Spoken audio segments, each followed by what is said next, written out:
freedom over fame. Freedom over cycle stays the same. Welcome. First of all, welcome. This is Unsolicited Perspectives, and I'm your host, Bruce Anthony. Thank you for listening and watching wherever you get your podcasts and video podcasts. Subscribe, share, like, comment, and rate us. You can find us on Instagram, YouTube, and Twitch at unsolicited_perspectives. You can find us on Twitter and TikTok at unsolicited_PER. Watch us live now. Watch us live every Thursday night, 7:30 p.m. Eastern on Twitch and YouTube. Our audience continues to grow with each and every episode, and I humbly thank you. On today's episode, I'll be interviewing Gaknew Roxwel. He's a social worker out in Los Angeles. We're going to be talking about juvenile justice, the foster care system, as well as parenting. But first things first.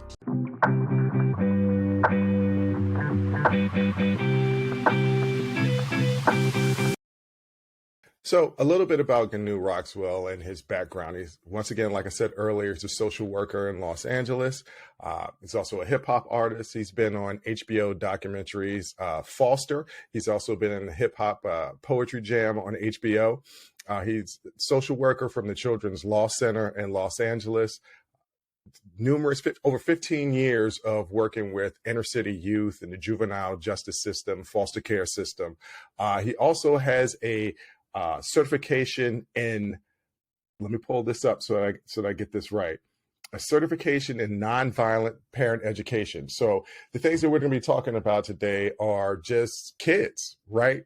Like in a previous podcast, I spoke to a doctor about the abortion laws and a lot of arguments that people that are pro-life, and I'm not putting Gaknew in any of this conversation as far as pro-life or pro-choice, but I'm just talking about the pro-life people. A lot of instances of people that say, well, that are pro-life, they say, why don't you get the child up for adoption? And I gave some statistics before about kids in the foster care system, and how, I mean, without a backbone, without a structure, how are we supposed to raise this kid, especially when society really isn't helping them? And it'll be interesting talking to Gaknew about this because he's in the system. He's dealing with the kids that are in the juvenile halls, that are in the foster care system, and he has a very unique perspective because he grew up in the inner city of Los Angeles. So I'm really excited to interview him, to get some of his insight, and I think that we can learn a lot from nonviolent parenting. I know I grew up in a household, my parents weren't violent. Let me be clear. My parents were not violent, but I did get whoopings. You know, I joke and call them beatings, but I really honestly was not getting beat as a child. I got whoopings as a kid. So it's interesting. It'll be interesting to hear his philosophy and the certification, the background on nonviolent parenting. But without further ado, here's it.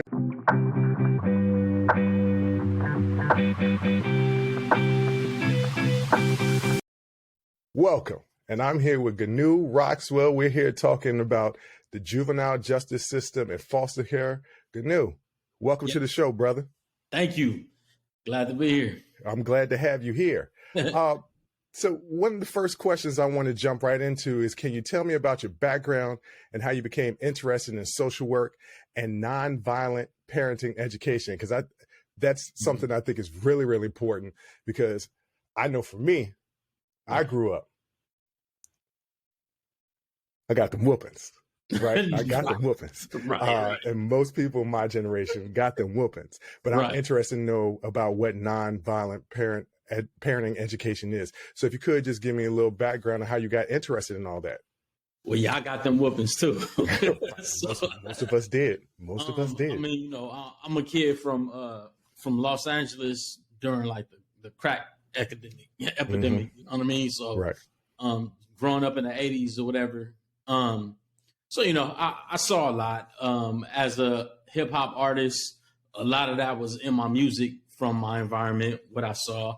I came at it more the approach of like native tongues or like Public Enemy, like that approach, right? So in terms of my background, I have a hip hop background because I grew up with hip hop. So I was rapping from being a teenager. That moved into me doing spoken word when kind of the jiggy era took over. Oh, get jiggy with it. Yeah, I wasn't really getting jiggy with it. Well, okay, no, I get you. No, when you talking about you was doing Public Enemy, I didn't imagine you was out here doing that get jiggy with it. Right. So, I mean, I would say kind of the content of Public Enemy, but the flavor of like Tribe Called Quest kind of thing. All right. But however it goes, I moved into the poetry scene because, you know, the hip hop scene really wasn't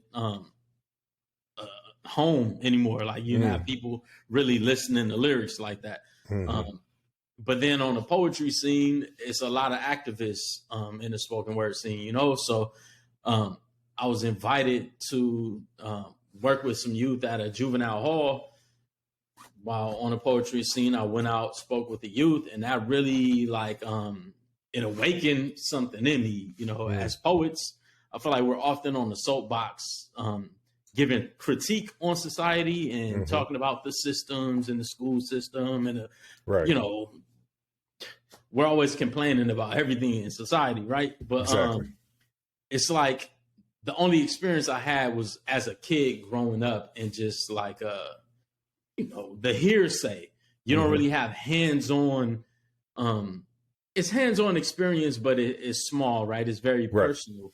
Once, so long story short, I started.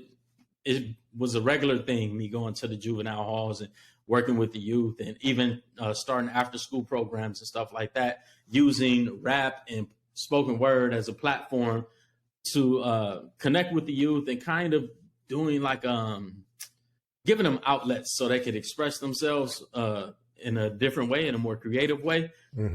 And then I met an attorney that worked at the children's law firm, which is where I then started working.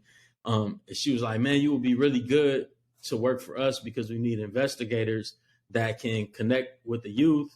And I kind of had a knack for building with the youth, kind of, you know, hip hop keeps you youthful, you know? Right, exactly. So I ended up working for them and did that for 15 years. At first I was just an investigator, but then that moved into me working with a unit we call the care unit, which is a specialized unit that works with the youth who are in foster care, but also have juvenile justice cases. So the kids on probation, and my job was to mentor them to try to help them get off of probation. Oftentimes there's a million hurdles and obstacles in a way because they're just given a list from the judge of terms of probation, how they need to change their life around. But just because somebody tells you you need to make these changes doesn't mean you agree with the changes. And it doesn't mean that you even have the drive to make the changes, you know, like, or the wherewithal. You said, huh? Or the wherewithal, the know-how to even go about making those type of changes. Yeah. Especially if you come from a space where your parents, they're foster youth, right? So their parents have their own list that a judge gave them of changes that they need to do to get their kids back. So, you know, we often, our parents' thresholds can oftentimes become our thresholds, especially as a teenager. Like, I'm not better than my dad is or my mom is, you know? So that's kind of what got me into, you know, the foster care system, working in that system. If you could break down for me, what exactly is a juvenile hall? Is that what they call kiddie prison?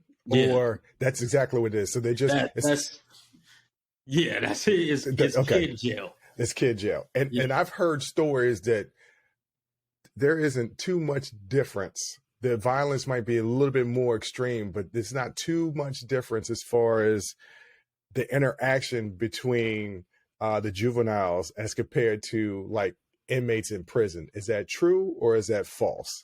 Man, it's hard to say. I can't like completely say it's false. Honestly, I have very limited Like I've never been to jail before. Right.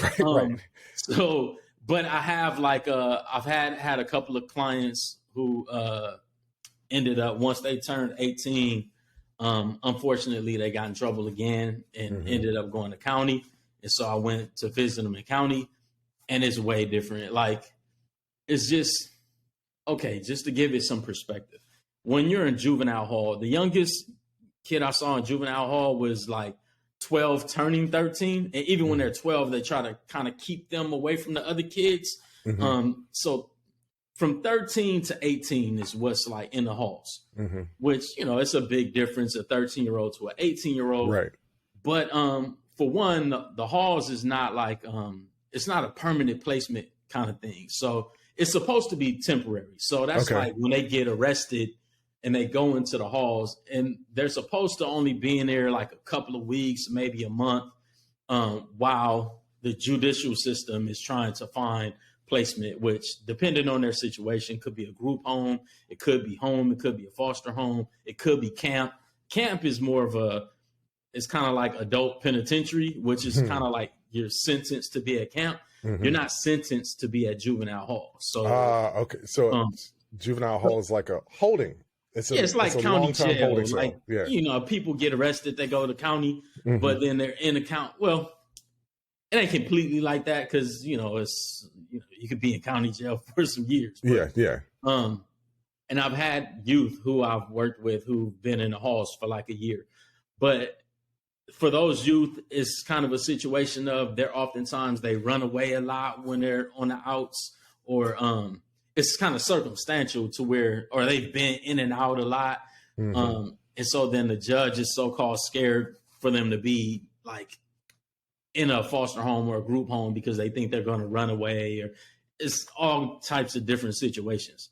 But for the most part, the halls is supposed to be a temporary thing. Okay. And so just to give that perspective, how I was saying, but then you got the difference of an 18-year-old and a 45-year-old or a 35-year-old that's been doing nothing but working out for the past 5 years in the yard, and this fresh new 18-year-old comes in. That's a whole different environment. Different ball game. Okay. Yeah. No, I get what you're saying. It's you brought up how a couple of your clients got out of the juvie halls, right? But turned 18 and got in trouble and went to county. So what are some of the challenges you face with your work? That's an example of a challenge where you have, what is it? Where you're going back in the system, recidivism, right? Where, like, geez, I should have known that word, recidivism. Yeah, I got a speech impediment, right? So you have those type of situations. What are some of the other challenges with work, and how often are these kids going back into the system, and then when they age out, they're going into county? I mean, it's really unfortunate, right? Like, my experience is all with youth who were in foster care. So it's a little different than, say, a kid that's in their home and they're not in foster care. Oftentimes I have a lot more support. They it's a bit more leniency, you know, because the judge is like, well, you're going home to dad, you're going home to mom. All right, you did this one thing, you was stealing candy or, you know, stealing jeans from the store, you know, slap on the wrist. Parents get on that. But for a foster youth, there is no parents get on that, you know. Right. And oftentimes the cycles that they're in when they get to this point, there's been years of no structure, you know, not even to get on. Like, they've probably experienced neglect, they've likely experienced some type of abuse that landed them in the foster care in the first place. So there's already like trauma, you know, even a trauma of being taken away from your family, which is not just your family, it's your friends at your school, your friends in your neighborhood. It's just a lot of trauma involved when you're a foster youth. Oftentimes I have youth who are running away from the placements because they just want to be at home. So I have youth who run away and go like be with a parent who they're not supposed to be with because, you know, the courts have taken them. So the parent is like hiding them. Right. So the kid's been removed from the home, been placed in a foster home, but for whatever reason, and it could be a variety of different reasons, but let's just say one of the simple reasons is they just miss their mom or dad. They'll run away from that foster home and go back home, and that parent will obviously take them back in and try to hide them. Yeah, I mean, family is family, right? Exactly, like, first of all, our community, like the system is the enemy, right? And if you just think about people in general, the vast majority of people don't own a crap, right? Like we always, if somebody else is doing something and we're like, oh, well, I do that. Me saying, well, I do that is me saying, oh, it's not that bad because I do it too. You know what I mean? Exactly, yeah. So even the reasons that the youth might be in foster care could be abuse, but the family doesn't see it as abuse. The kid doesn't, because the kid has lived like that all their lives. The parent does it because they're like, well, this is how I grew up and this is what we do. So they don't see it the way that the system sees it, but then the public will see it like, what do you do? Like, you can't beat that kid like that, or you can't, that's abusive what you're doing. So really what got me into the whole like nonviolent parenting thing, how you were saying, is because you know how they say that the school system is antiquated, but which is not really, because I've worked as a teacher. But our community is antiquated. When you think about it, like we don't go to school to learn how to become parents. So where do we learn to be parents? We learn to be parents from our parents by the way that we were raised, right? We might tweak that a little bit, but for the most part, our communities function on this old will. Like we're not reading books, psychology, and we're not reading all of this stuff. No, that's what's causing the system to evolve. And so you got all these systems that's judging the public, and they're judging them with information that's based on all these studies that are constantly going on month after month, year after year. Things are changing, right? Evolving. Like, things are evolving, and they feel like they have a better understanding of what trauma is and what abuse is and what neglect is and the effects that it has. We're not doing those studies in the house. So there's this gap. And me being from the community and me working in the foster care system, I have an issue with this gap, and mainly because I feel like what I saw a lot was the judge, when the youth is taken into foster care, the judge always mandates therapy, that the youth receive therapy because they've experienced this abuse, and how can they go back into society in a healthy way and function without tending to the trauma, the abuse and neglect that they receive. But then I look at my community, like the Black community, for hundreds of years, we've received trauma and abuse in this country as a people. And there's never been a therapeutic approach to help us, right? To help us go into mainstream society and function. We just, by a miracle, the grace of God, have been able to like function for the most part. Navigate our way through. Some dysfunction, but there's a lot of us who are like becoming successful too, Exactly. And so with that, I began to view the foster care system as like that's their means of giving us therapy. Like that's their means of helping us heal our families, is forcing us into foster care. And then we receive therapy through the judge's mandate. That's what's supposed to help our community. I got an issue with that. So that's what pushed me into, becoming certified to do the parenting classes. So that's interesting. What are some of the strategies you use in the nonviolent parenting, and how is it received by parents? Because I would imagine certain generations, like me and my sister often talk about the Generation X, millennials, and Generation Z. And Generation Z own their mental health. right? Millennials, younger millennials own that mental health and are getting therapy, but older millennials and Generation X and boomers, they're not here for it. They say, pray on it and pray on it. I believe in the Lord, but I also believe, hey, the Lord gave us therapy to help better ourselves. So that reception in these communities from maybe through the different generations, how is that received? Is it received well? Is it not received well? Who's receiving it well and who's not receiving it well?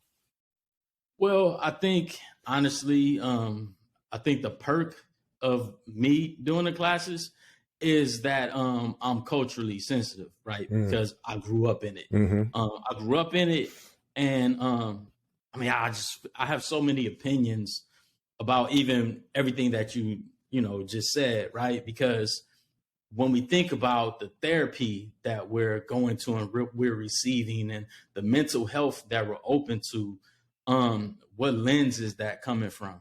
That's not coming from a culturally sensitive lens from us.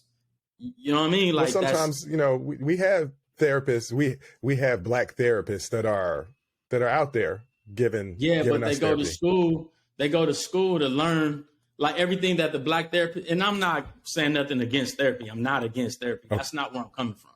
But I'm just coming from, we're going to academia to learn the information that's being provided by what studies being done by who? Like, because. Oh, so I see what you're saying. Like, there's a criminalization of our culture. And I'm not saying everything in Black culture is great, right? We have some things that we need to tend to.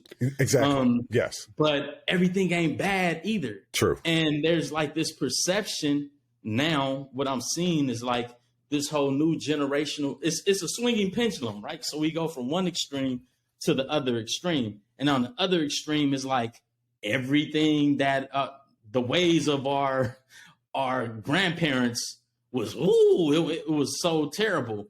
But not all. You're talking about as far as disciplining kids? As far as structure. Like, okay. A lot of what I'm seeing now is like a lack of structure and all right, so the training, I'm certified as a trauma-informed nonviolent parent instructor because that's the certification in a program that I went to, right? But that doesn't mean that I'm in full agreement with their approach, just because they come from a lens that we also are judgmental of, right? Because when we were growing up and we saw their kids in the market running amok, and they're just like, oh no, get in line or you're not going to get any candy. And we look at like, dude, your kids is running over you. Like, that's the lens that's now telling us to be more like them. So I just see a lot of like, it's just a lack of structure. What I always try to tell young parents, like, the structure comes from like infancy. Oftentimes we wait till the baby becomes a toddler and is like 2 years old and suddenly getting into stuff. And it's like you're yelling across the room, hey, stop that. And it's kind of like, it's after the point, right? Like, if all I've had was freedom to do whatever I want to, and now you want to tell me I need to stop, like, well, how do you get a baby? How do you develop structure for a baby? Are you talking about like as a scheduling system? Because I will say, when you said through the lens of them, I do know, and I'm not saying it's a large majority, but I think it's regional, right? I do know a lot of white people that grew up getting beatings, right? Getting structure. So I don't want to put it all on, that's how white people will discipline. Well, that's why I didn't say white necessarily, because we kind of got, as a people, we kind of inherited it from them. You know what I mean? Okay. Like, because I've seen some of us have kids running amok, and I'm like, exactly. like That's not us. That's not us. Exactly. You better tighten them up. Exactly. So my bad if it came off like I'm talking about like black or white. I'm not talking about black and white as much as I'm talking about kind of a paradigm of like one super passive and the other like super aggressive. And I think we got to be somewhere in the middle. Got you. You got to be loving, but you got to provide structure. Like you gotta hold the lines. So like I have 6 kids. And of course, the younger they get, the better of a parent they get, right? Right. Yeah, that's like you're learning along the way. So there's a rule that something that I've discussed on previous episodes. Whereas, you know, me and my brother and sister, I have a younger brother and a younger sister. We all grew up in the same household. We all had the same parents, but we didn't have the same parents.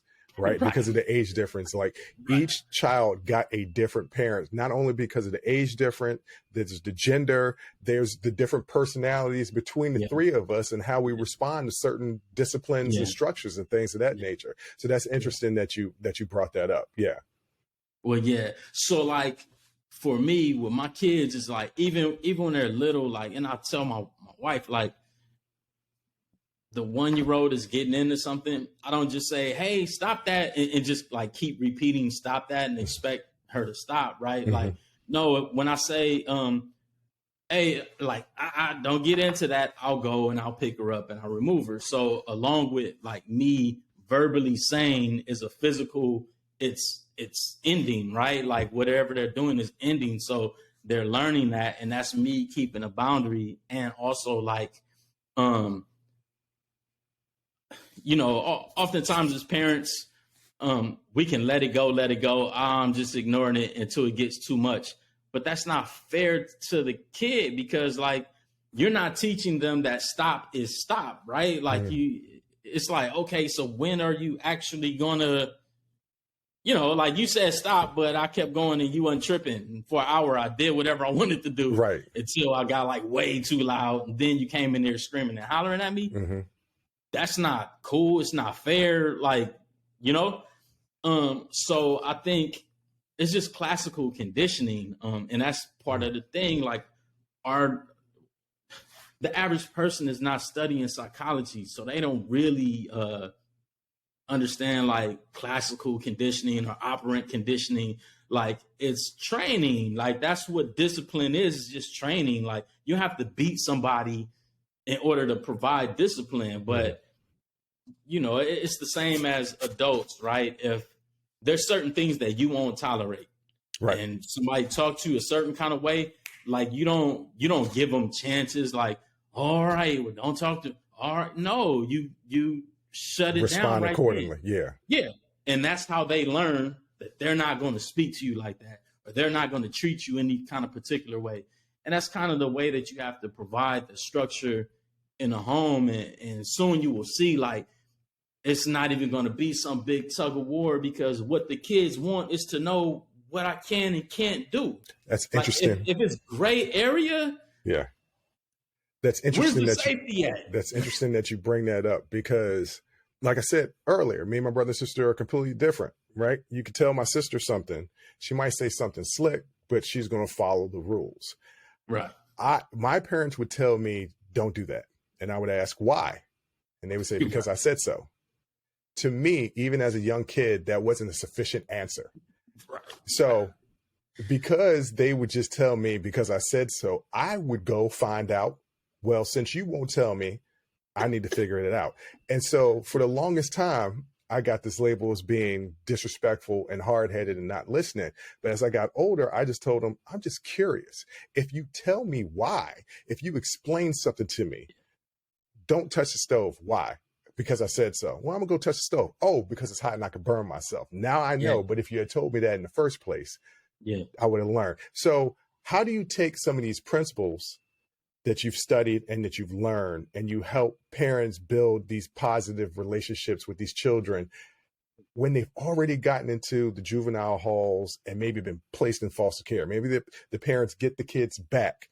How do you help those parents build those positive relationships? Because it's almost like you got to start new again.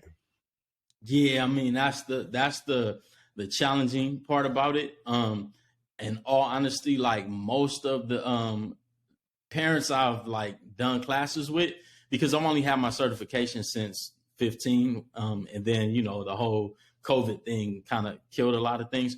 Don't short yourself, brother. 15. Don't short yourself, brother. 15 was 8 years ago. You've had it for 8 years. 8 years. My sister says, man, that's crazy that was that. It don't feel like that long. But you've had it for 8 years. So right. But I've done a lot of parenting classes with parenting teams. Mm-hmm. So it was like, and that was an interesting thing too, also because it was often youth who were in foster care who were then expecting kids, and so it became a real like powerful thing to do the parenting classes with them because they're prepping. They're prepping, and it's also causing them to consider some things that their parents were going through with them. It's like they're looking at it on both sides of the spectrum, and I've dealt with a lot of parents who have like younger kids, like toddlers and stuff like that. I can't think. Well, no, I've dealt with a couple of older parents, but their youth weren't in foster care. Like they were just teenagers. So it was already some degree of kind of having a hold on the parenting thing. And honestly, the way I try to break it down is just relationships. You know what I mean? It happens to be a relationship between parent and child, but at the end of the day, it's just a relationship. As a parent, you got to evaluate what it is that you want for the youth. Like, what are the characteristics? You're equipping a child to become an adult.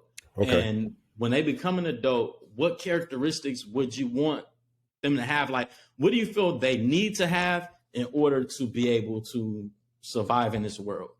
That becomes a tricky thing because it plays on, we all got our own different hangups, right? Like some people live like me against the world kind of thing. So they want their kids to be able to fight, and, but yeah. So how do you balance, right? That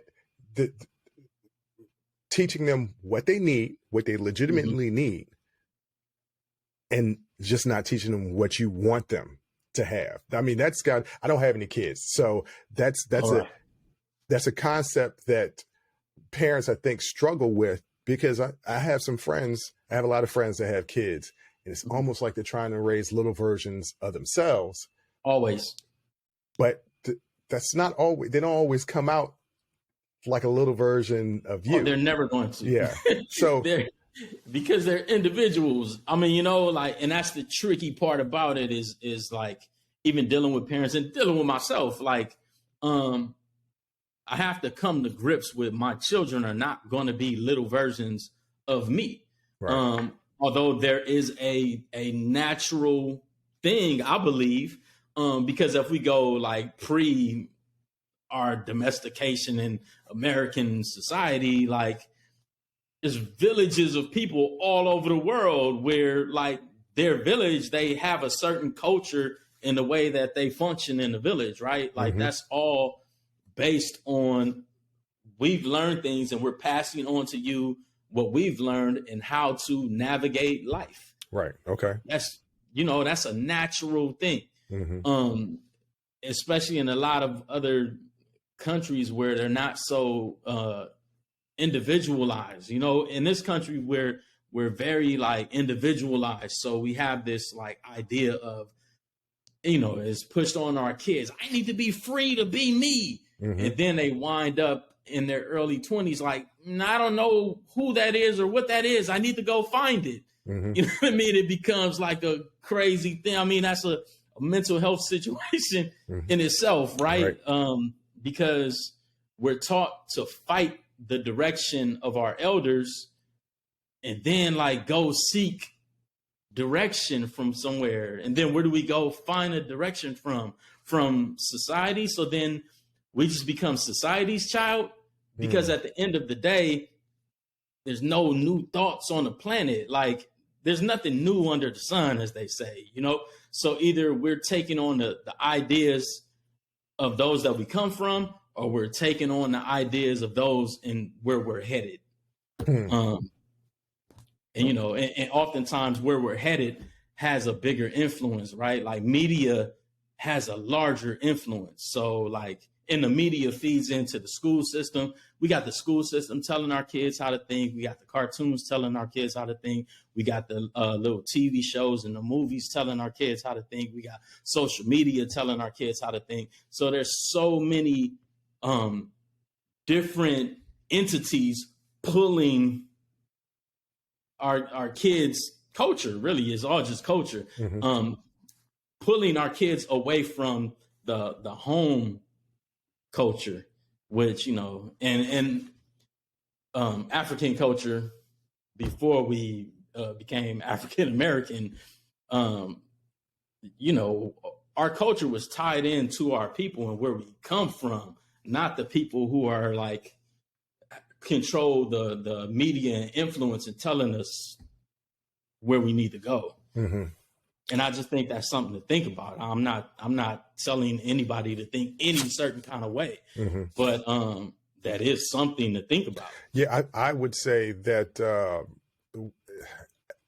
a natural evolution is to take what you've learned, take what's passed down, generational knowledge, continue on, but also take the growing knowledge outside of that and try to incorporate it all together to build your own path. Right. You got to have a structure, a backbone, something to fall on, principle. Yeah. You got to have a principle, but there's nothing wrong with pulling in different ideas. You know, I'm a technological nerd, right? Like growing up, I'm going to assume that we're around the same age. Growing up, we went from just having a few channels, the antenna with the UHF signal, right? You know, maybe we might get WTBS to see Saturday Night Wrestling with Ric Flair and the boys, right? To cable, to HBO, to internet, right? Right. Records, tapes, CDs, streams now. So things are evolving and we are getting smarter, but we also do need to have that backbone and that principle to stand on that so that we can still survive in this world. But there's nothing wrong with taking on some of that new knowledge, picking the knowledge as we go along that helps us foster and grow. Well, yeah, I think you're dead on. I just think it has to be mindful. Yes. You know, like, and so often we kind of can exist as sponges. Like we're just, oh, this idea and that idea and that idea.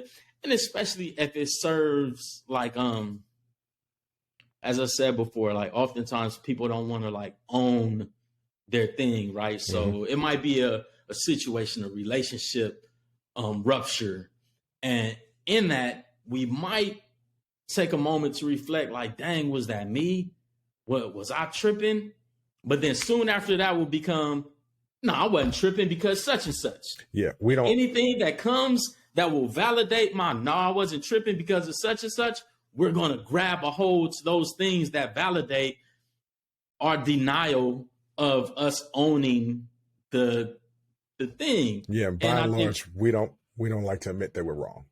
No, because there's so much shame in it. You got to think from small children, giving the wrong answer in class felt embarrassing. Yes. I never thought of it like that. Yeah, you're right. There is a lot of shame. To be in that. wrong. Right. You know what I mean? Like, so being wrong comes with so much shame, and being right comes with so much pride that people will fight tooth and nail to be right.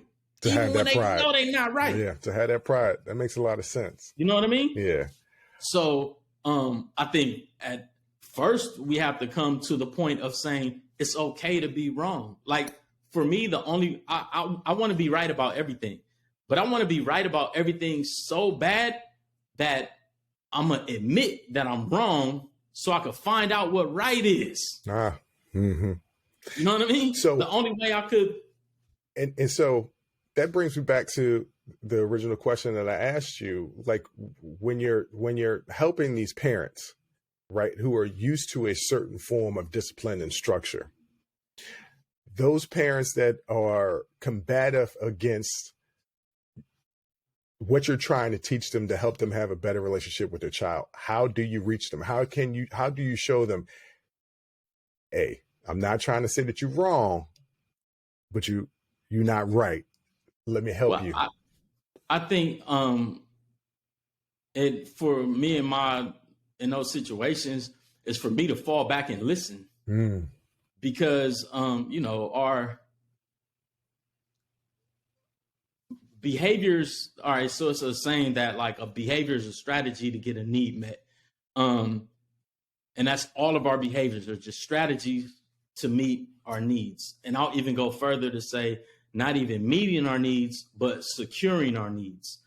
And so with that, I got to understand that even when somebody's in denial of something or whatever, they're trying to meet a need of theirs, and it may be something that I'm not hearing. I can't force feed what I think the answer is. Like what I think the answer is might not be the answer.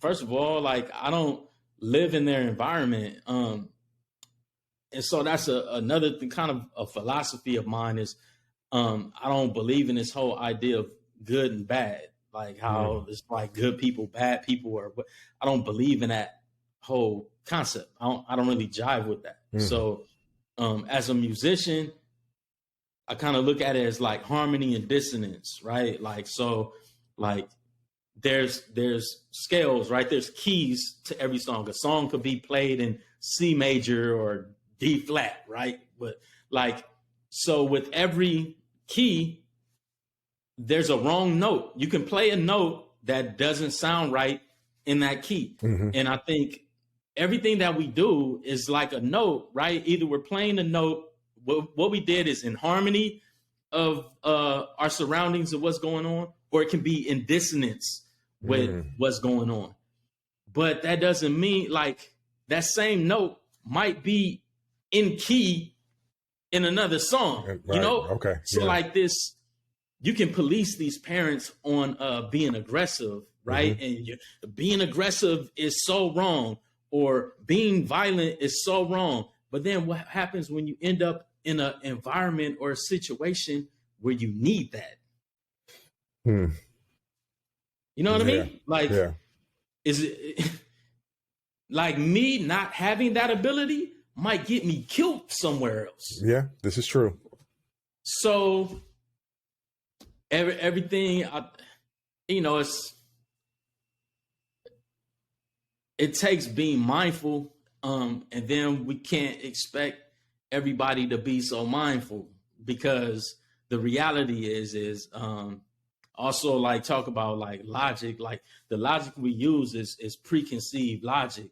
Like we mostly function on autopilot. We don't have to really think about the logic that we're using. Like the only way that I'm able to speak to you now without keep saying is because this is stuff that I've thought about time and time and time again. So now I can just throw it to you, right? Or if you're drinking water when you were a toddler, you probably poured that all over yourself. But now you don't even think about it. You don't think about it. It's like driving. It's like when you're driving and you just, how did I get here? You know the way. You just autopilot. So I get what you're saying. Everything is autopilot, right? So, but that being said, like a lot of people don't have the luxury to sit and ponder ideas. They don't. Like if I don't have my needs met, if I don't have my needs secure, that's where my thinking is going. If I don't know where my next meal is coming from, I don't have time to think about what aggression does and passive aggression and all these theories. No, bro, I'm trying to get this money so I can secure this meal for tonight, or this, I got to rent a room for tonight, or,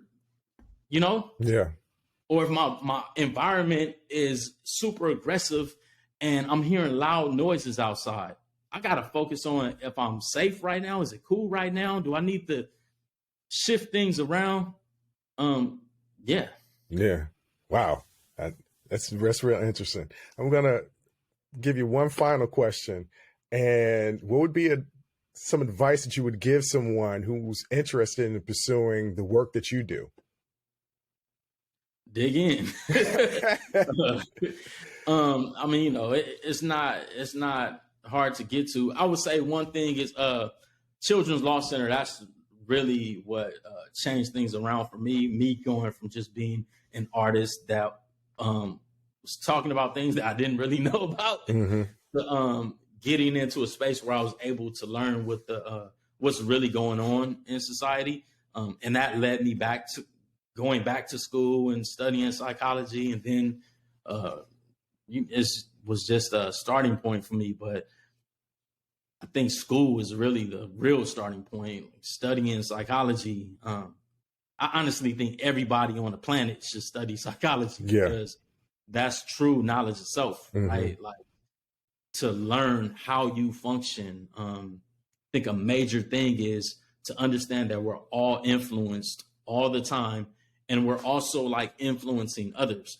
So when you understand influence and how it works, then you can begin to influence your environment and affect the way that it affects you. You know, like if you want to build certain habits for yourself, well, the best way for you to build those habits for yourself is to put yourself in an environment that's going to foster you building those habits, right? Okay. Like, if you're trying to like stop drinking, you wouldn't keep kicking it at the bar. Right. Exactly. But, you know, a lot in life, like we stuck in these habits that we have, and we don't change the space to help us, you know, become who we want to become. So you would say that first step for anybody that wants to enter in your field, study some psychology. Yeah, study psychology. And maybe help out in different communities, because absolutely. People, like if you're from one community, right, you can't identify from another community that might be different. You might not ever be able to identify with that, but at least you could go into that community and learn. You won't have understanding, but maybe you could get some empathy for another person's struggle. Right. I mean, honestly, you can get some real experience to then go back into your community, because there's not one community that doesn't need help. So, you know, I think oftentimes we get people coming from other communities, and it becomes kind of this savior complex, because they're coming from what they perceive to be, you know, where the grass is greener, and they're coming to try to help where the grass is dying. But this grass is dying because your grass is taking all the water. You know what I mean? Like, so maybe you need to come see why this grass is dying, and then go back and talk to that side about, hey, yo, we're using up all the water. That's beautifully said.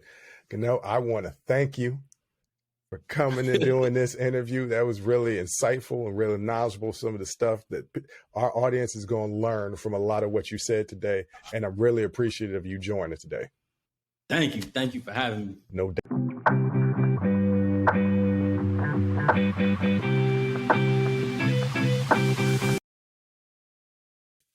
That was a really interesting interview, and Gaknew gave a lot of insight into parenting. Like that conversation, we started off with juvenile hall, like learning what juvenile halls are, and learning how these kids in the foster care system and the recidivism of I said it right this time, the recidivism of foster kids, and how sometimes they age out and they end up in jail because they don't have that structure and that background. And then going to parenting. And one of the things that I'll say about that interview and speaking with Gaknew, I think it's important to pull from different communities. And I'm not a parent. I can't speak to raising kids.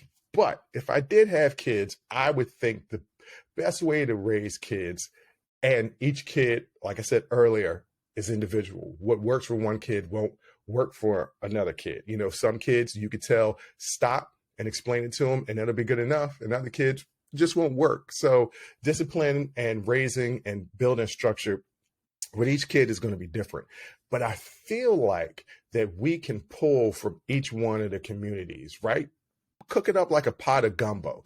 We take a little bit of here, we take a little bit of here, we take a little bit of there, just like as Gaknew is an artist, right? And the notes, one note may work in this particular song, but might not work in this particular song. I think it's important for us to learn from each other, to learn, okay, this worked for you, for your kids.